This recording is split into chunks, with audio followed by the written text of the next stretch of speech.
radiofreebrooklyn.org. Yeah, this ain't no mainstream media. Yeah, straight from the underground. Straight from the underground. Yeah. Hey, this is No Suggestion. Good evening. I'm Ralf Pierre, your host. Co-host Jake Joseph is here. Hello, everyone. Hello. Is my mic on? I think so. Oh, okay. Oh, gotcha. How's that? If you guys can hear me, then that's great. Yeah. I don't think I can hear myself, which is interesting. Can't hear yourself? But that's okay. Can any of us hear ourselves? It's like how we can't see our own faces. Let's see if I can turn you up over here. Yeah. Now I can hear myself. Oh, there it is. There we go. There it is. Yeah, more me knob. You ever hear of that? Me knob? It's in band stuff. Like, I'm an audio engineer, and so you give like guitarists a lot of time, you give them a more me knob that lets them just turn themselves up as loud as they can on their headphones. So it's like, yep, I just want more me. Can I just have that? Wow. See any one of those? I know in improv there's like a saying, like sometimes you try and put too much vitamin me into a scene, which is like you're too much in there. You're steamrolling. Oh, steamrolling. Okay. Yeah, vitamin me. Yeah. What's that? Not by Menon. What is it? Flintstone. I don't know. There was some Flintstones chewable jingle. Hey. 10 million strong and growing. Hey, John, we know you've worked with Prince. We know that you've interned with Jack Anton. The jingle game, I think just stick to regular music. I just have, I think I have something to offer. Maybe I don't have anything to offer in the rock and roll game anymore. This is Rodolfo, head of product at Nabisco, and they're debuting a dog flavored cookie. Like it's a cookie that's flavored like a dog treat. Let me meet your dog. Look, let me meet your dog. You don't need to go that deep on it. We just want something like upbeat and happy for people to try it. Yeah, just like it's like a silly, goofy thing that you do, or you like feed your dog treats and then you feed yourself treats, and it's like something like that. Tell me about a time you lost your dog. Tell me about a time where you had a deep, remorseful feeling about losing your dog.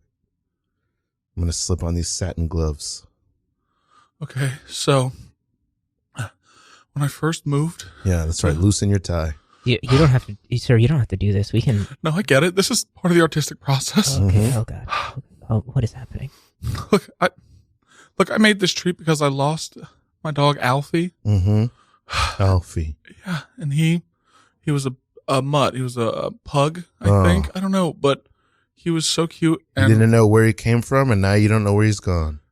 Oh, God, I'm a failure. Okay, do not make this jingle about dead dogs. Oh, no. Lie down on this bed of roses. Okay, yeah, thank you. I just need a second. What, are you trying to go for like a seal twist there? Lie down on this bed of roses? Yeah.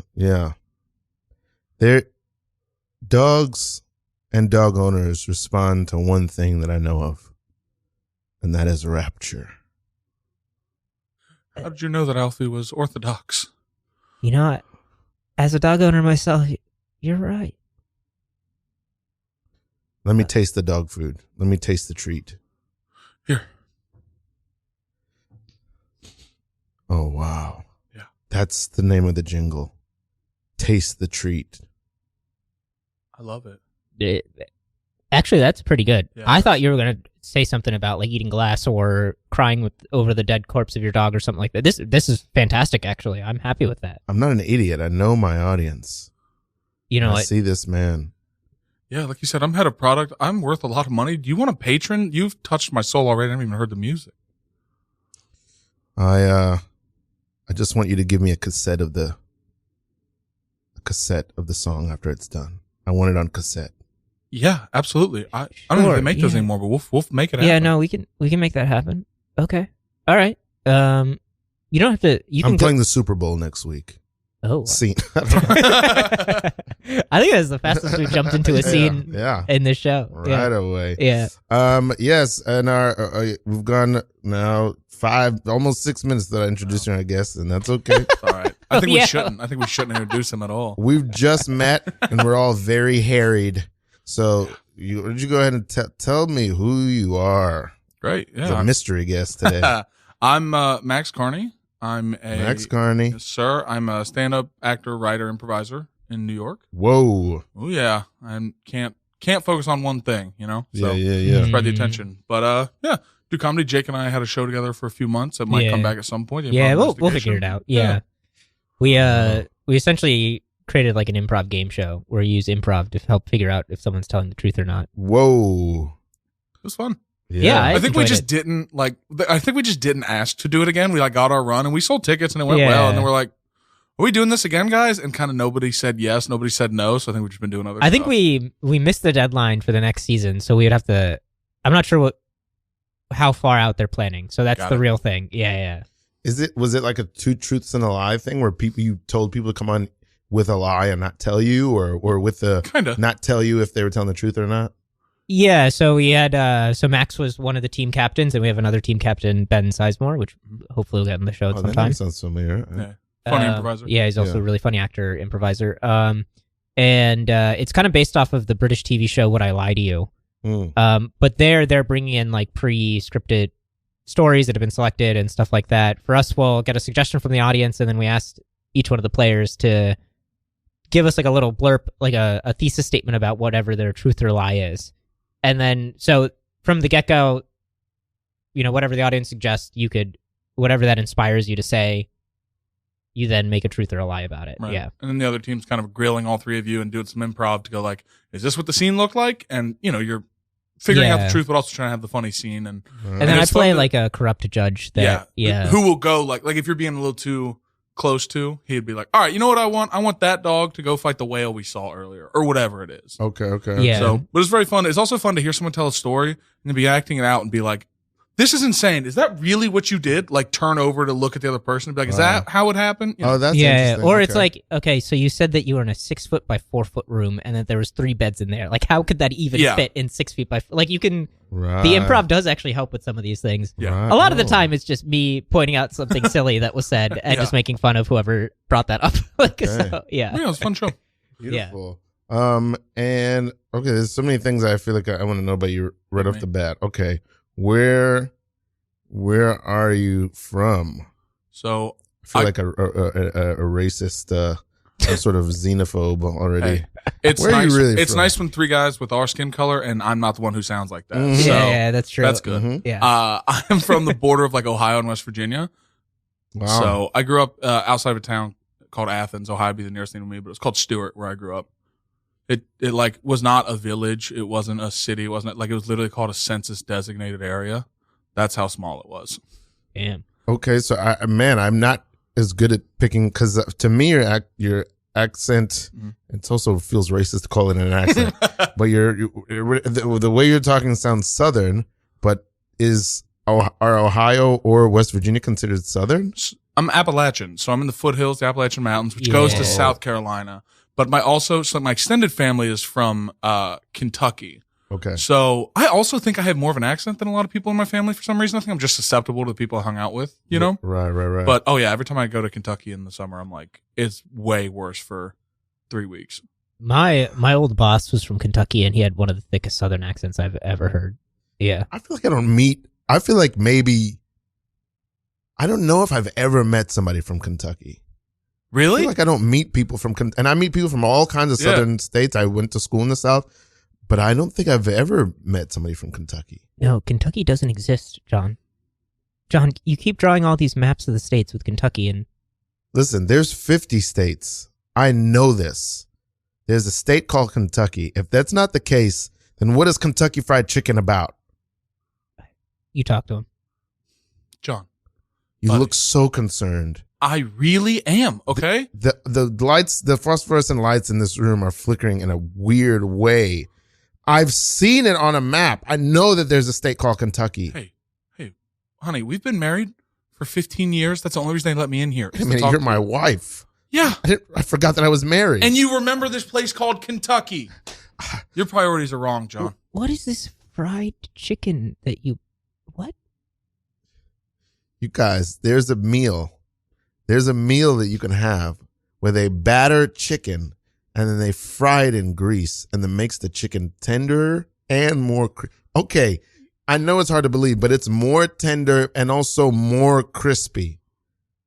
You guys, That's not. How could you do both? we've had so much fried chicken together. That is definitely something that we've enjoyed together. I know it. There's a John, 50th you are the state. mayor of this incorporated territory. You can't be acting like this. There's an election coming up. What are we gonna do? Listen, just Your wife has sacrificed so much for you to be in public office. honey, I'm sorry. Look, I'm sorry. I feel like I'm losing I feel like the guy in my in entire Beautiful identity Mind. is wrapped up in being the mayor's wife. What am I supposed to do? Just go to Bob Evans and not have a table? I don't ready think I for can me? run again. I don't think I can run for mayor again. I don't know the geography of the United States. You're a mayor in Virginia. No one cares about the other states, John. Do it for me. I think a state exists that doesn't exist. Something is wrong. Something is wrong. John, why are you grabbing all that rough clay? Yeah, what are you? It calms me. I don't know why it's in the drawers of my desk. All the drawers in my desk are filled only with clay. John, what is going on, man? You are the light of this village for such a... it's not even a village. You're the light of this gathering. Birkenstocks. Behind this desk, I'm wearing Birkenstocks with Nobody my has suit. to know that. You can just be a figurehead, baby. Kentucky is a state. It's something I believe. Just get off this soapbox. Honey, get away from that window. Don't. No, I can't do it. Don't do this. Oh, God. Not if you're not going to run again. I can't save I can't you. go back to being a normal person, John. My hands are filled with clay. John, just put on a suit and talk about the budget. Just put on a suit and don't mention Kentucky. Don't mention this fried chicken. I don't know what else you're going to bring up, but don't do it. Simon, you've ruined me. What? Why couldn't you let me believe in Kentucky? We have an election to win. It sounds like a state. If there was a 50th state, it surely would be called Kentucky. Think about that word. It sounds like the name of a state. Rhode Island, Mississippi, West Virginia, South Dakota, Kentucky. See, it fits right in. I don't know. Kentucky just seems odd. That doesn't sound right. Don't you tie that noose, honey. Don't do it. If you're done, I'm done. Why? Bridget! Oh, see. I was like, do I jump out the window real loud? Oh my God. All right. I'm filled with assumptions and preconceptions about Appalachia. Hit me. What was it like to grow up there? And if you can preempt or anticipate any of the stereotypes that I believe, could you go ahead and either confirm or disabuse me of them? I can confirm most of them. Oh my God. I went to This is soft white underbelly? Okay. my high school district, right? Yeah. Was the largest district in Ohio by landmass, but I graduated high school with 50 kids. Wow. And the year before me was 32, right? We literally, there were literally on Is all it just four all sides. farmland? Yes, different cow farms on every side of my high school. Mm-hmm. Right. So very kind of we had you would have so many snow days because there are back roads that buses just can't go on if it snows. Do you know what I mean? It's so kind of there. I remember, when they built an escalator, the first escalator I went to in my county was, that's a memory. That's how redneck it was, right? It was, they moved a river to build a student center at the college close to me, and they put an escalator in there, and that was the best day. Wow. Yeah. Wow. What was the nearest, not even a big city, but the nearest, proper city? Yeah, so I would have said Athens, which was a college town, about 20,000 people, 20,000 students. Still kind of, 20,000 is respectable. Yeah. Yeah. Right. And then there's the town that I went to high school in, Port Charlotte, had between 50 and 100,000, maybe 50,000. Okay. And that was I don't even know if I'd call it it's a city. It's a small city. Yeah. But yeah, it was, a lot of farms. My uncle's a beef farmer. I don't know. It was very cool. It was kind of really what you think of with high school, back in the day, as opposed to not the suburb movies, but it is, You get a car. I'm gonna ask you to move the mic a little bit closer. Oh, yeah, I got you. Mouth. Yeah. You go to you've got a car. Everyone's, I guess looking back, it seems normal to me, but I guess it probably wasn't. A lot of fishing for a lot of people. I can't remember anything about this. I lived close to a dirt track, like a stock car racing. So every Friday, Saturday night when it was nice out, I would hear, basically people racing cars. It's like, trying to be on NASCAR one day. Yeah. So. Wow. This is beautiful. Okay. And would you characterize your upbringing? Was it, because there's two ways this can go. Yeah. And maybe it's a combination of the two. Uh-huh. It's either, what's the name of the town in Am I Deliverance? No, not Deliverance. Okay. Well, that's the other way it could go. Okay. No, Okay. and I want to say As Good as It Gets. That's the name of the Jimmy Stewart movie. Christmas movie. Jimmy Stewart. I'm not gonna know. No clue. Yeah. I'm The not one cultured. where he died. He's like, life would be better off without me. No, still have no idea. That's the good option. You're like Deliverance is the bad option, or it's life would be better without me. No. It's about a very small, like idyllic town.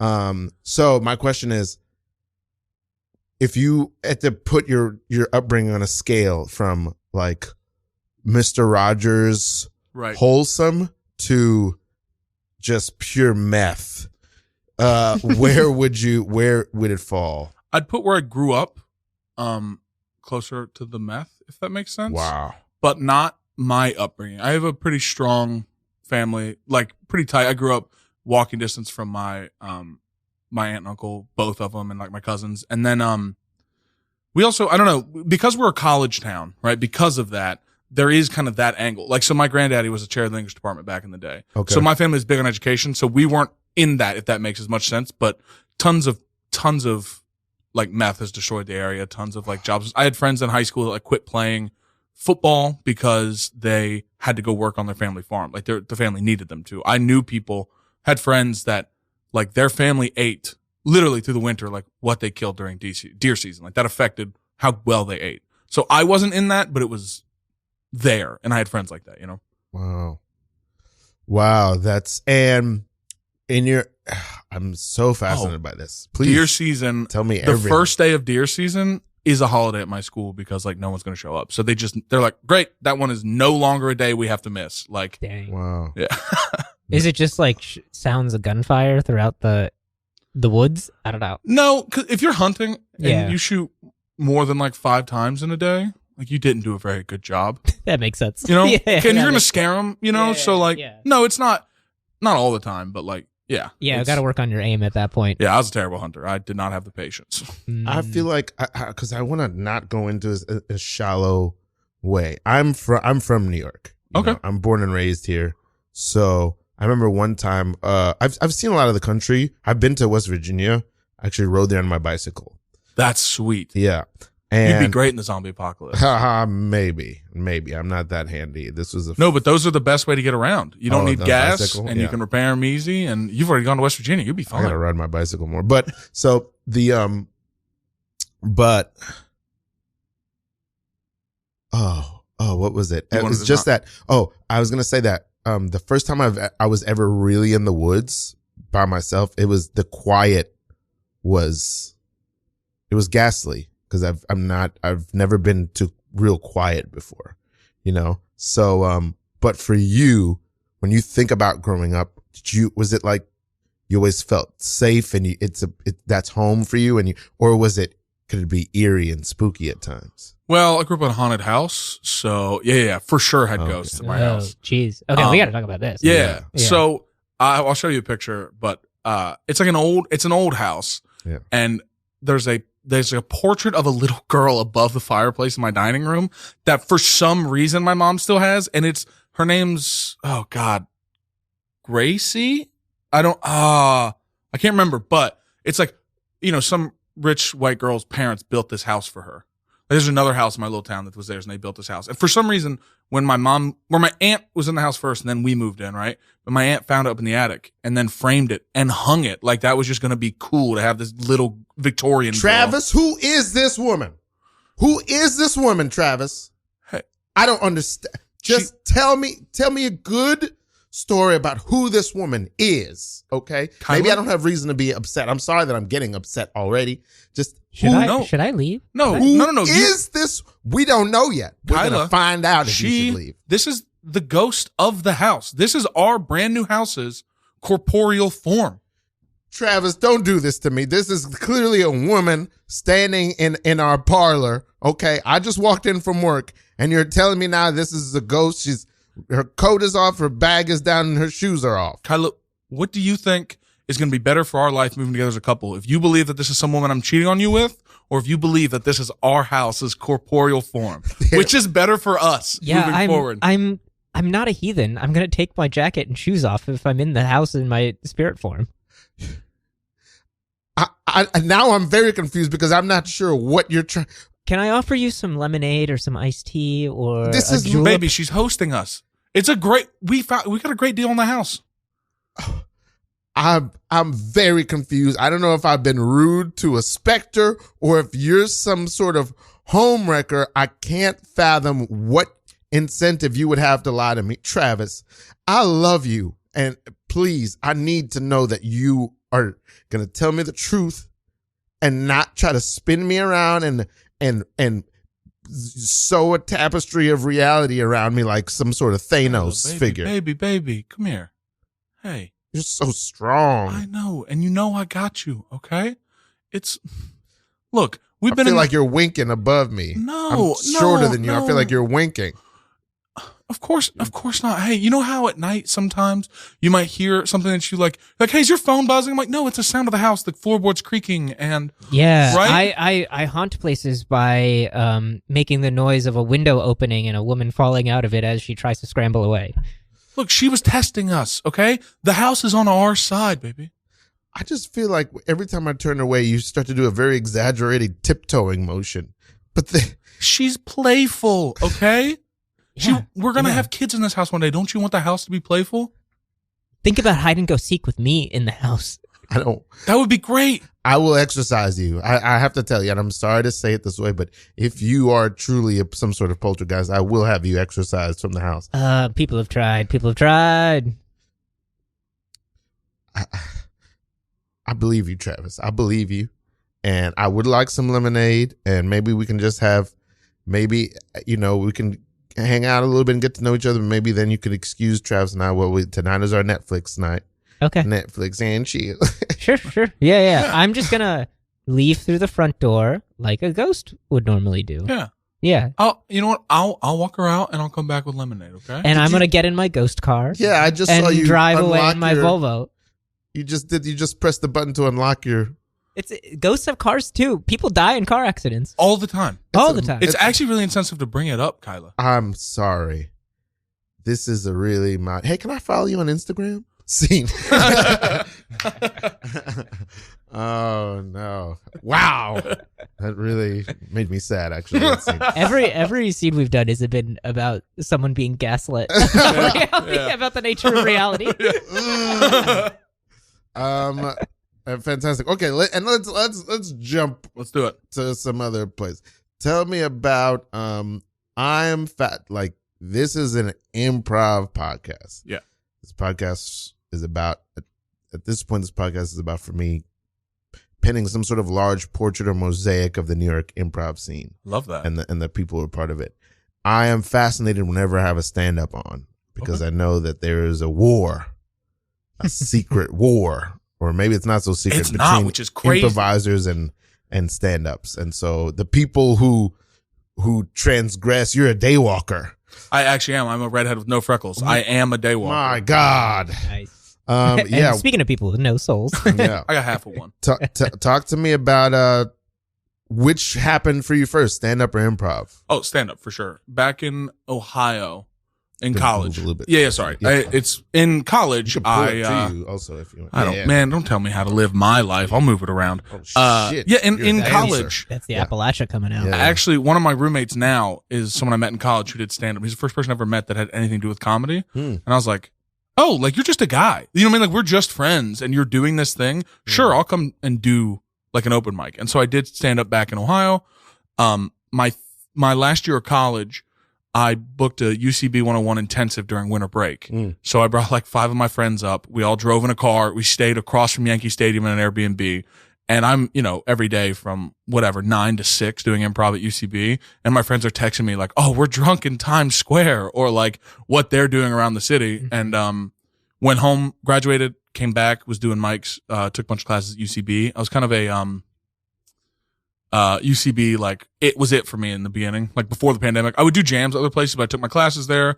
I, auditioned there, was in the academy, and like made a practice team a whole time doing stand up, considering stand up more my thing at that point. But I knew improv would make me funnier, would open new tools for me. And I stand by this, and I tell, stand ups, I still have the UCB improv manual, and I'm like, you should all read this so I can use terms like heightening versus exploring versus blue on blue versus first unusual thing. Like, I think it's incredible, like, nomenclature for joke writing. I know it's not necessarily what it's for, but it's so great to be able to break down, like, yeah, this is what I think's unusual here, and this is like, I want to explore this, but I don't know how to heighten it or anything like that.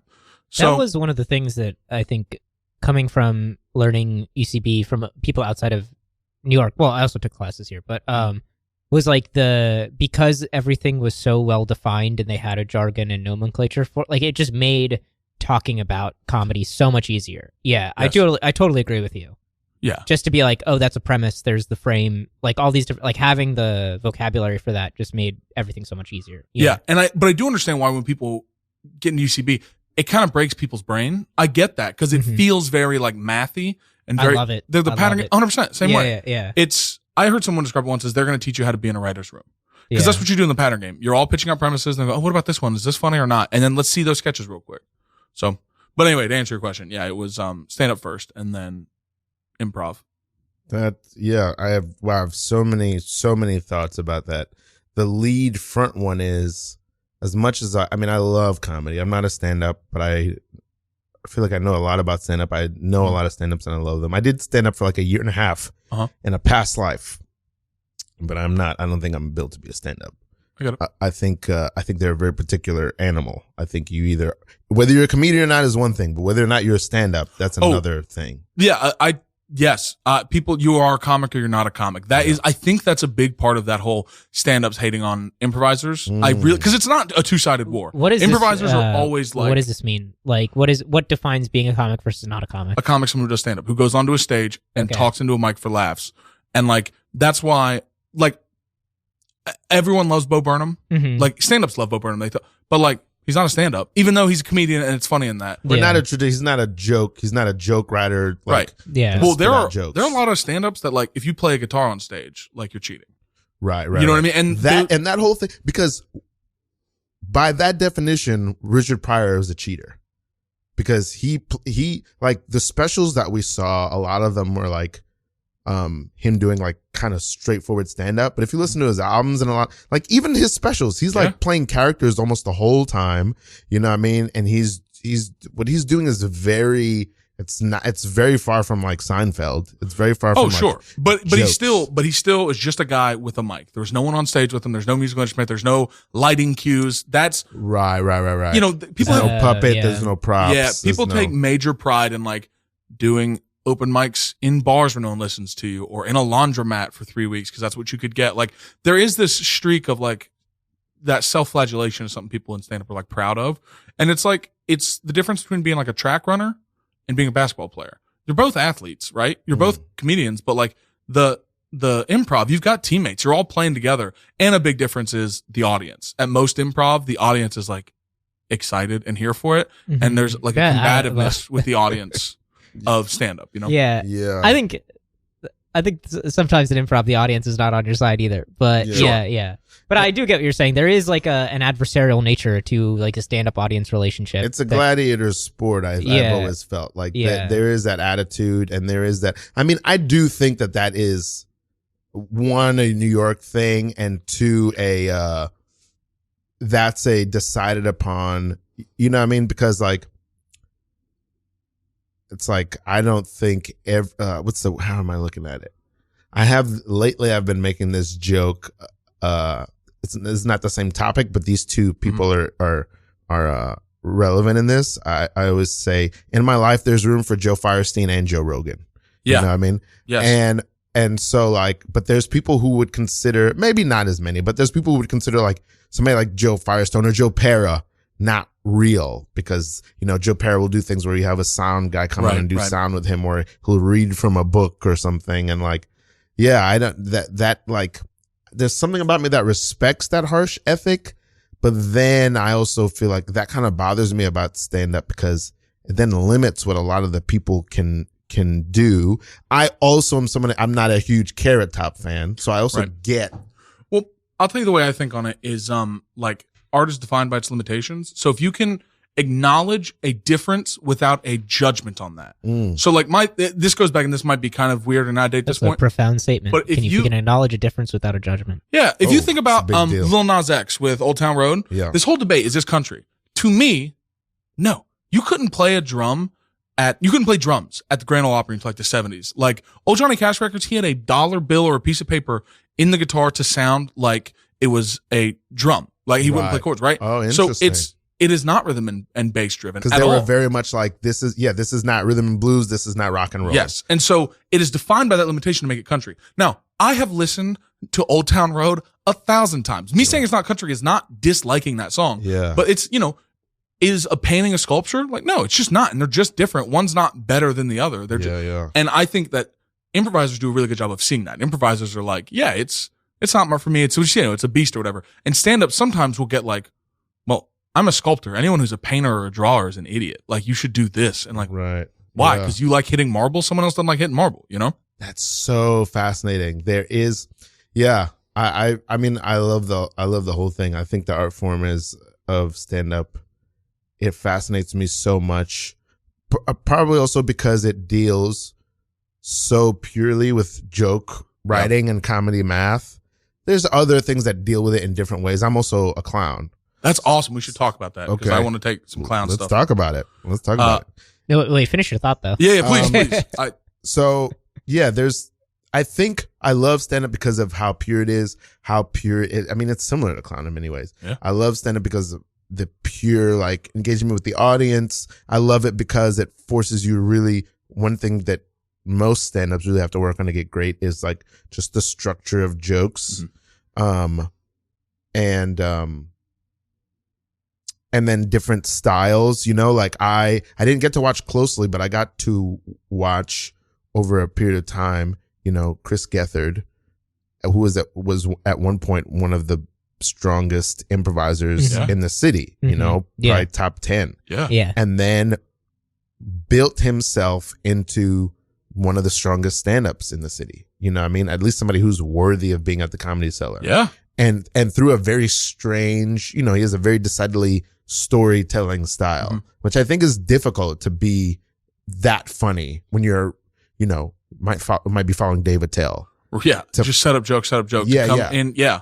To be that funny, just telling stories. So yeah, just the ethic of the concentration of study about comedy as an art form that stand-ups have to do in a very particular way, I really love. And I love them. I love what they do. I love them as a resource and way of people who understand comedy in a certain way.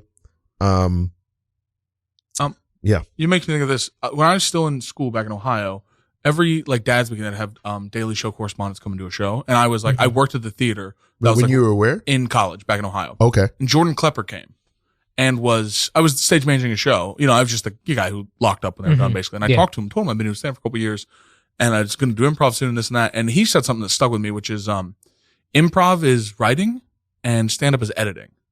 So your improviser is always coming up with something new and creating great fun ideas, and your stand-up is the one who's trying to say it in the fewest words possible. And that was such a interesting. He's also a great dude and a great resource. I've known people who've been coached by him. I saw his show, The Opposition, back when he had it. Like I don't know. Yeah. Like Jordan Klepper does not need my plug on Brooklyn on Radio Free Brooklyn, but he's great. Yeah, I definitely think when I dabbled in stand-up, it was all about brevity, and I think that's like, at least in my improv, like brevity is probably my secret weapon. It's just like the fact that I can say a statement in few words. Yeah.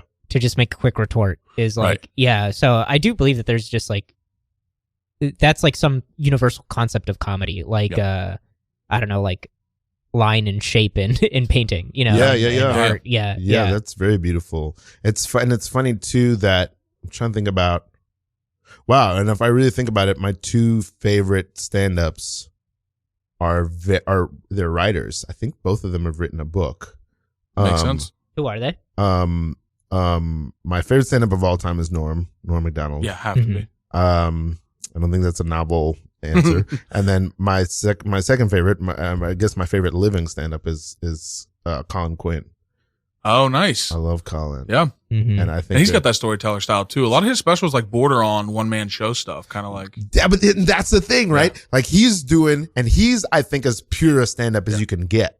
You know, he's like very writing jokes, like shit, like that ethic. You know, I think that's what he's known for. But he also, he does these one-man shows that are like that's the reason why he's my favorite living stand-up, because I hated him growing up. Really? Yeah, because he replaced Norm on Weekend Update, and at the time I was like, this guy sucks. He's mush-mouthed. You know what I mean? He mumbles. I loved Norm so much. And, you know, I'm almost 40. So I was like 7 when Norm did Weekend Update. But there was something about him that was so funny that I laughed, even though I didn't understand any of the jokes. I didn't know what he was talking about. He had a great delivery. Yeah. I didn't know who was present. Just the music. Can I say something controversial? Please. I don't get Norm Macdonald's humor. Oh my Lord. Yeah, that's fine. I just don't I don't understand what's happening half the time. What have you watched of him? Like his old Weekend Update clips or any of his stand-up? I don't know. I think I've only really... It's so context dependent. Honestly, like, to that point, I don't think I've seen enough of his material, because I've only seen him... I saw a lot of his, like, stuff he was doing later in life after all of his success, and he was kind of just, like, a dude hanging out. Yeah. So I was just... Like, I understand he has, like, a storytelling vibe, and I really love his, like... I love his, like, allusion to literature, because he's constantly quoting literature and stuff like that. So I really like those elements. But then, like, he'll be done with his thing, and I'll just be like, I didn't get it. Like, he kind of likes that. The story I heard, and of course I'm telling a story someone heard on something else, was like, Norm, when they did shows back in the day, before he was anybody, if he would headline, and if he would bomb, he would go to the front door and say, "Have a nice night, see y'all, everyone get home safe." Shake everyone's hand, yeah. And then if he killed, he'd just be in the back playing poker. Like there is something in that, and that's something I definitely have. Addict. Oh yeah, something I have in the same is like I literally was telling someone to premise tonight, I'm like, I'm going to tell you this, you're going to hate it, but you're going to laugh, and that's what I want. I want you to not want to laugh at the joke, right? And I feel like he had a lot of that. Not to compare myself to Norm Macdonald at all. I can understand that. Like, it's like his style was designed to, like, hold you hostage until you laughed, I think. Yeah. The Moth story is the perfect example of that on Conan. I think that's I think that's like the Moth story was something where I'm just like, I watched that bit and I was like, I get it, but I also don't, and I'm not laughing, and I don't know. I get it. Now I just want to tell Norm. Yeah, same. Yeah, we should move on. I just want to. I'm totally derailing. Well, he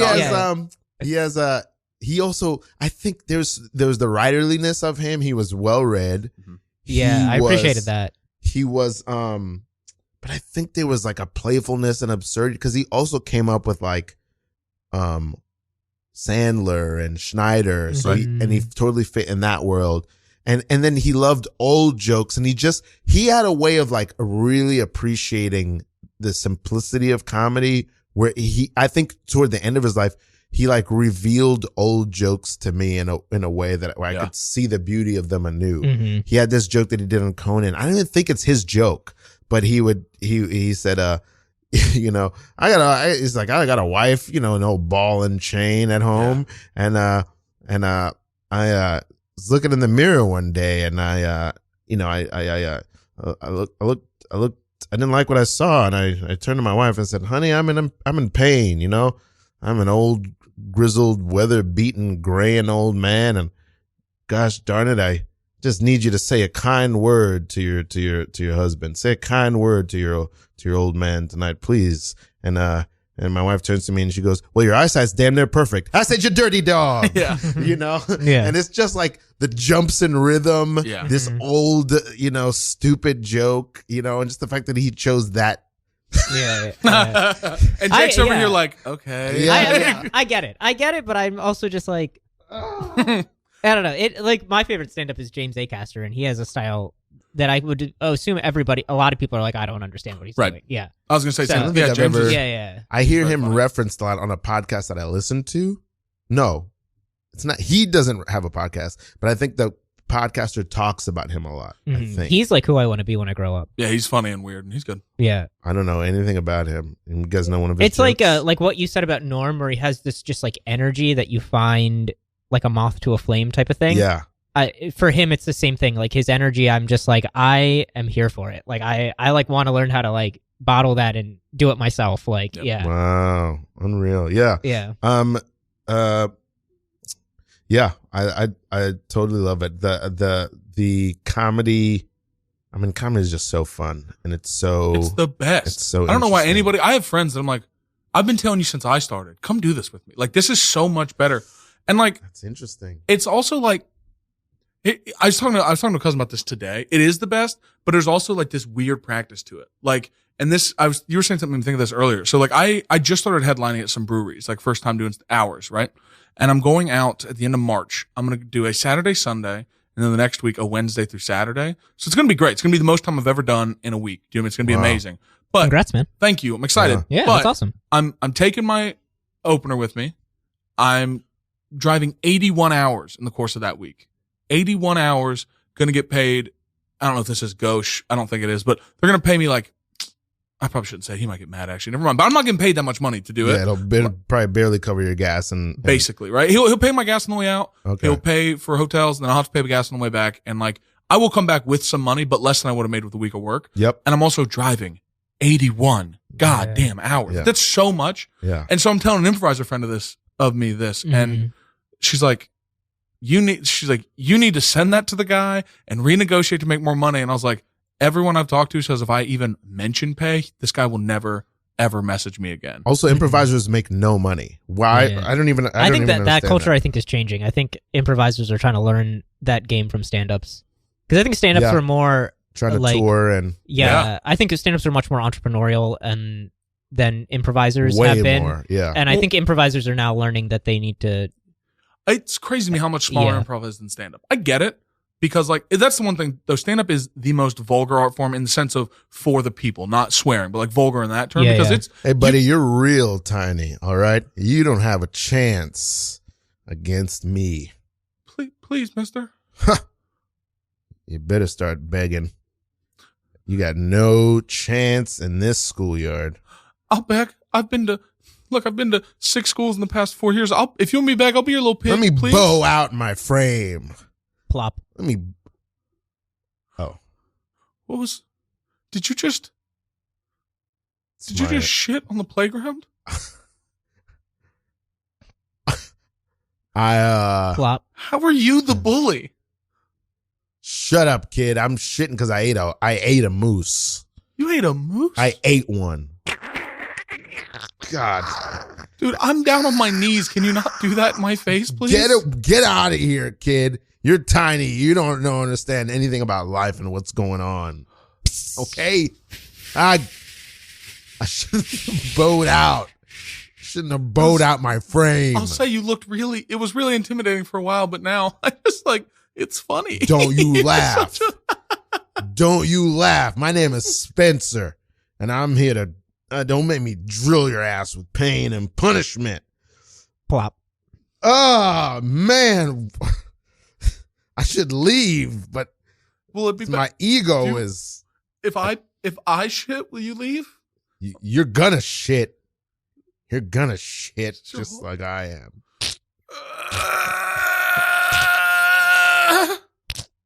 It's a baby goat. It was a little. Hey, you little shits! Get back in here. Recess is over. Scene.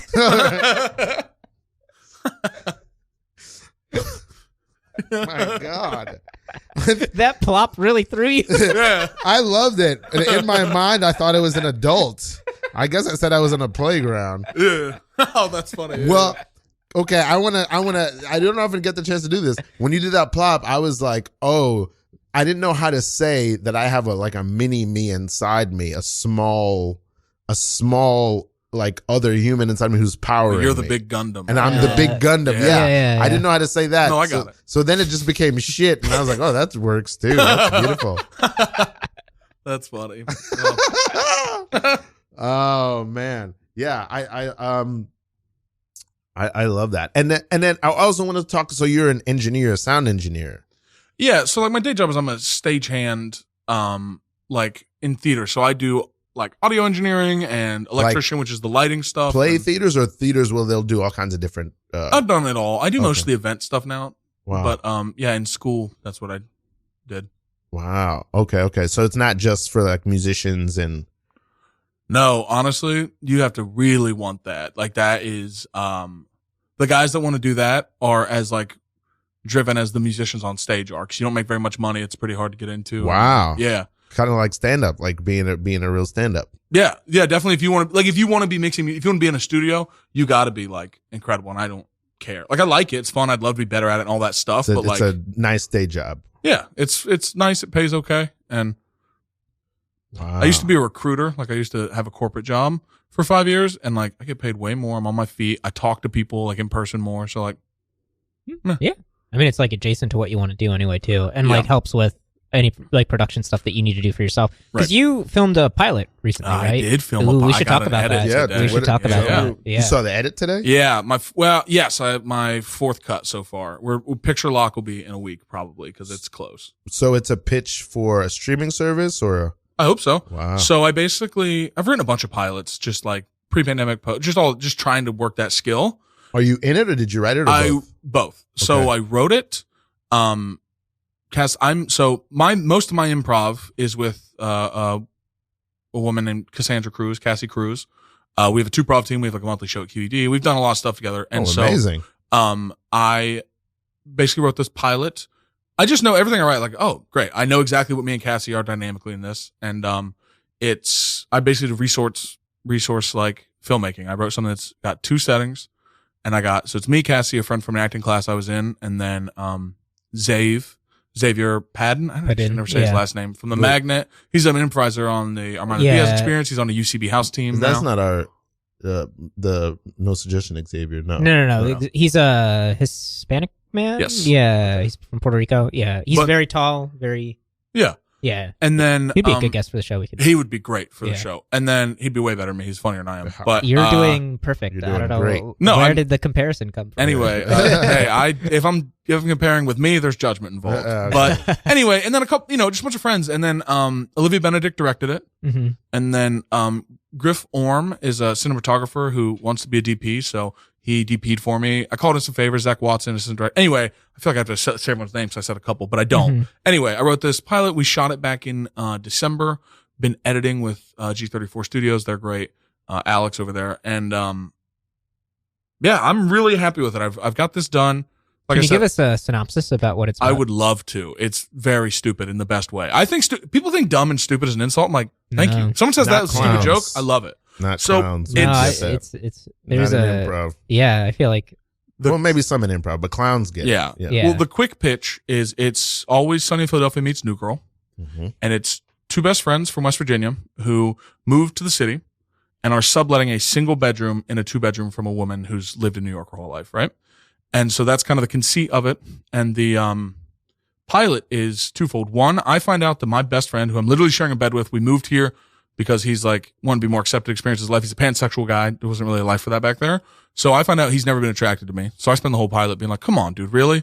Never had a single wet dream? Like, I'm hot. Like, it hurts my ego. And then he thinks he has an STD and trying to find out who gave it to him. Turns out he just got soap in his pee hole, but he thought he had. Right. Okay. Yeah. So. Okay. I see.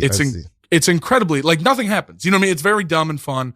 I've got 2 more episodes written. I've got 2 more started. I'm trying to write a whole season, I think, and maybe shoot a few more, but the idea is to pitch it. Like, I would love to. I don't really know how to go about that. So I'm just going to keep making it until I can make something like undeniable, I mean, I really admire that. I don't feel I have, it's odd because I'm an improviser, but I don't feel I have a real talent or appetite for generative, like just to sit down and write, just generate. So I admire people who can just like, oh, I'm just going to write this. Yeah, thing. I have this honestly, idea. I think like I don't know. One of my favorite shows recently is Letterkenny. It's a Canadian exactly sitcom. What they did, yeah. They just like made videos and put it up on YouTube, and then that concept was so well done that they got a show from it. So yeah, I feel like if you just keep whittling away at it, you can put it somewhere and something will happen. Yeah, I mean that's the hope, is to be making stuff, and I've got friends that are like, yeah, when you're done with it, I'll show it to my agent or whatever. Like, just I'm not represented at all. I'm just some guy, and I think that's a stand-up improv divide. What you were saying about the like sitting down and doing it. Most of my improv and character friends hate sitting down with a pen and paper. They want to get a practice room for 2 hours and just being silly. And I feel like a complete tool. Like when I'm just like doing characters, like I'm starting a sketch show. First show's next Thursday here in Brooklyn. But like in our first like rehearsal, next Thursday? Yeah. Wait, say where? Pine Box Rock Shop. Mm-hmm. Poke the Bear is our name. Poke the Bear. Wonderful. And like we did our first like full rehearsal, and I felt just like a jackass because I'm a stand-up. I'm always so close to self, and I'm in, like one of my favorite places to write is the library. So anyway, when you're doing these big characters for people, you feel like an idiot coming from my background. So it's a real weakness there where you're like, I don't want to sit down and do it. I bet you would have crushed that. You know what I mean? It's just difference of the background. Yeah, I'm totally with like what you're saying with like, I'm the other half. Like I want to be goofing around somewhere, like constantly riffing for an hour, not sitting down and writing and all that type of stuff. Yeah. Yeah, that's interesting. I've heard, I repeat this to my students all the time. It's a thing I think about. I think it's one of the most brilliant things I've ever heard, where Jerry Seinfeld said, it was on Tim Ferriss's podcast, and he said, I've got my daughter's funny. She's got the gene, you know, she's funny. She's got it. But she's like, yeah, I want to write. I want to make stuff like you. And sometimes she's like, I've been slacking, Dad. You know what? Tomorrow, that's it. I'm just going to lock myself in. I'm going to write for 8 hours tomorrow. Uh-huh. And he's like, are you fucking crazy? That's nobody can do that. Yeah. It's nobody does that because it's fucking hard to write. It's painful. So he says, sit down and write for 45 minutes. You can't do 45, do 25 minutes of writing. Do 15. And then after you do that 15 minutes of writing, treat yourself to some ice cream. Like, be as gentle with yourself as possible. And like, just be kind to yourself and celebrate yourself for sitting down and doing just 15 minutes. And then tomorrow, when you go to edit, be a drill sergeant. I like that. Cut the shit out of it. Yeah. But tomorrow, not today, not write a little bit and then edit. No, write a little bit today, go get ice cream. Tomorrow, come back, cut the shit out of it. Cut it. But like, there's two modes. There's the generating, which you need to be like maternal and generous and kind to yourself. And then there's cutting, where you need to be judicious and a drill sergeant. And those two things need to happen far apart. I recently heard creativity described that way, and it really clicked something for me. They were like, creativity is two parts. One is creating completely disparate ideas, like finding the furthest way to push away from the original idea. And the second half is finding connections people wouldn't see. And so bring it back together. Yeah. And I was talking to my mom about this, that like, she'll like read my stuff, or she watch my stuff, and I love the feedback and talking to her about it, but she always prefaces it like, well, I'm not very creative, so I don't know what I think about it. And like, I hate that, like, that makes me so sad because there's so many people that say stuff like that, right? Like, I'm not creative. Yeah. And I've been trying to, people like that, including my mom, to rephrase it as like, are you good at one of those two? Are you good at either seeing something and having a million new ideas? Because this is just in that extent. She's not. That's not what she does. She's very straight in her. She's an accountant, but she's really great. And when you've got two things, she goes, oh, those are related in this way, and not seeing it in that more. And I think that's what you're saying. You can also do the drill sergeant side, the narrowing down in a like loving way, in a way to show someone like, no, this is just the other side of that coin. You know, want my opinion on this? Yeah, Mom, I wrote a whole book dedicated to you. So, what do I think? Could you give me your passport, please? Do you give me your passport, please? Passport? Yeah, could you give me your passport, please? Yeah, Mom, we're going to celebrate. The book is launching in London. I read the book. My son wrote a book about me, and he's asking me what I think about it. And honestly, I tell you, if I had to say right now what my thought, Are you going to be in London for how many days? Yeah, we have 2 weeks. I'm going to be here I'm on a press tour. It's kind of a big this deal. Podium. Do you mind if I rest on this podium? Sure, man. And so you're here for business, not pleasure? Yeah. It's business first, but we're doing a little bit of sightseeing while we're here. Timothy, I'm thinking hard. Mama, hold my hand, sir. I can't do that. Please. Hey, sir. Please, this is big. I need to hear what my mom's got to say. Can you just... I want to tell you. Okay. Mama, he's got his hand out. Mama. Well, okay. I think you characterized me in a too generous way. I think I have more flaws than what you painted, but I could feel how much you loved me inside of those pages. and it felt like it was a true love letter to me, and it was a compelling read. I think it's going to be a bestseller. Oh my God. Do you have any fruit or cash that you would like to declare before entering the country? Do you have fruit on you, Mom? You look like my mother. Okay. Do you guys have... Do you Look, guys just have your completed most customs form? Open my mother's been with me in 40 years. What was the... Here, take my hand, mister. You're not TSA because we're in London. It's the... Mom, I think you don't see how great you are. I think you're hard on yourself because your parents were hard on you and you don't need to be. And I think that was just an honest reflection of who you are to your son. And I think you should accept that. And, we never talk like that. I don't know. Just give me your passports to be stamped. Sir, be honest with me. Are you flying the plane? I'm the TSA agent. What's going on, Mama? You can fly this plane, can't you? No. See?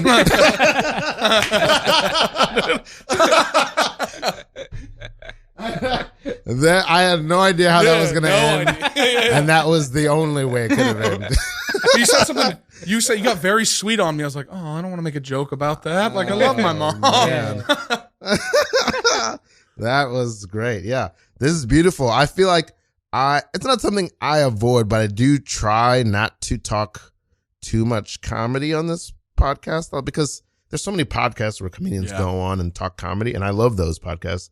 But I'm like, well, that already exists. Right. But it is great because I think we feel the same way, which is the one thing I think I've been blessed. I don't think there's a lot where I've done stand up, I've done clown, I've done a little bit of sketch, and I've been doing improv almost all my life. Uh-huh. So I've seen what all these cross disciplines have to offer, and I'm always like, try everything's going to teach you something about the other thing. And for me, I don't understand why. Like, I feel like I get tons of, I hang out with stand-ups, I hang out with clowns, I hang out with improvisers. I consider myself an actor first. The only people I don't hang out with are actors. I don't like them, and I find them to be very weak. Anyway. Like weak, like mentally? Got nothing to say is always what I say with most actors. They're real good at saying it. They got nothing to say. And the opposite thing is, like, I admire stand-ups very much because they will not wait for somebody to hire them. They're out scurrying like roaches after an atom bomb drops. Like that's such a funny, like, that image is perfect. Like, I don't know. So stand-up mics are the worst thing in the world because it's a bunch of stand-ups. No one's listening on their phones. If there's a mic that will let you do stand-up, but normally does music or poetry, like, that's what you want because that's normal people. That's real audience. Yeah. Mm-hmm. And we will devour those until, like, if one person finds it, someone else will sniff it out, and then, like roaches, we will descend upon them. Yeah. And they'll be like, all right, fascinating. for Mike, we only get 4 comics every week. Like, there are places that will put that number in. Yeah. Max, tell people how to follow you and find you online. Great. Yeah, I'm Max Carney, Carney. That's everywhere on Instagram's my big one, but it's also that on YouTube. Those are kind of 2 places I'm the most active, and active is a stretch of a word. And you got a sketch show that's starting at Pine Box Rock Shop. Yeah, around New York. So Pine Box Rock Shop, we're going to do Poke the Bear next Thursday at 9:00. I have a monthly show at QED in Astoria that's called Carney and Cruz's Variety Show. Nice. Last month we had a live tarot reader, we had live music, we had character storytellers, improv. So it's not a comedy show, but we do improv at the end of it. Fantastic. Okay. Yeah. I was supposed to read this copy. Hey, this show's on Radio Free Brooklyn, so listen to them because there's a lot of shows on here, not just this podcast, and also you could support them by donating. How do people find you? I'm Jake? at Foolish Boy on Instagram. The O's are zeros and the spaces are underscore. It's too complicated. I need to change it. It's so complicated. I really need to change it. And I'm Ralf Jean-Pierre. You're listening to this podcast. Also, you can listen to my music and find all this stuff about me at preciousgorgeous.com. This has been No Suggestion. We love you guys. Good night. Bye.